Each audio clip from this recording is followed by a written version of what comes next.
The Altai Mountains stretch across southern Siberia, rugged ridges, icy rivers, remote forest taiga wilderness. Snow lingers for half the year, summers blaze briefly and then vanish.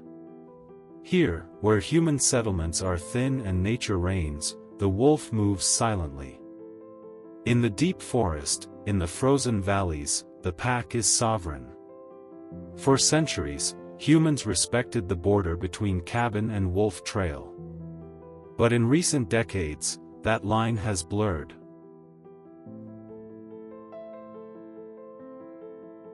In parts of Russia, including Siberia's wilderness, scientists note that wolves sometimes turn dangerous when food grows scarce.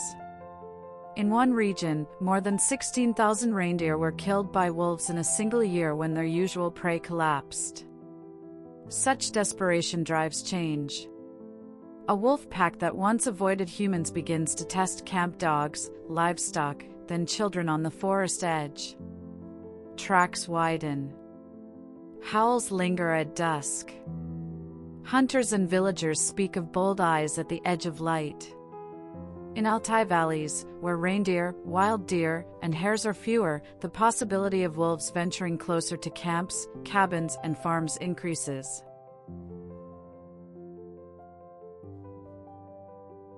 Imagine a summer twilight in a remote Altai village. A young herder returns with goats along a forested trail. The creek bubbles. The mountain chill descends. Behind him, a rustle. He glances. Two glowing eyes. A gray wolf emerges, large, lean, certain. The goat bleats. The wolf pounces. The boy runs. He reaches a cabin. The lock clicks. The forest exhales. It is an attack that may never have been officially recorded, but it is plausible, given Siberian patterns. In other Russian regions, nearly all victims of predatory wolf attacks were children under 15, and many attacks followed prey collapse or human livestock entanglement.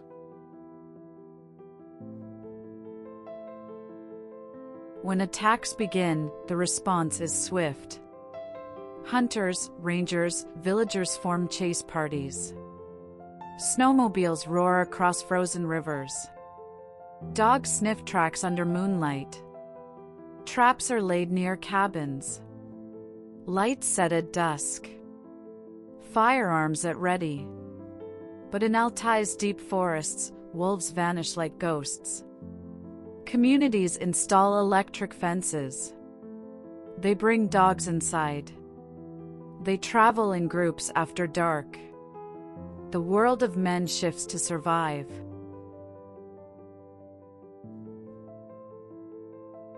Wolves remain rare predators of humans, but the risk is never zero. In Russia's wild north, hundreds of wolf-human conflict cases have been documented over decades. In Altai, the mountains hold more than myth. They hold a truth: wilderness breathes, the predator watches. For those who live on the border of that stillness, every crack in the door is a warning, every rustle in the brush may be the last.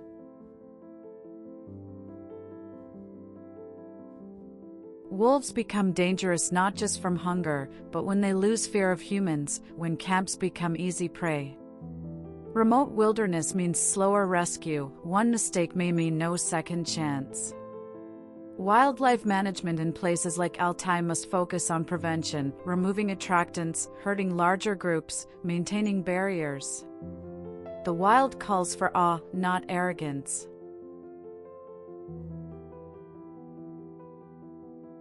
When the light fades on the Altai ridge and the wind whispers through pine needles, and a lone howl drifts across snow, remember, this is no fairy tale. The wolf is real. The survival of the wild is real. And every human who steps into that boundary must step lightly, with respect, with caution, and with understanding.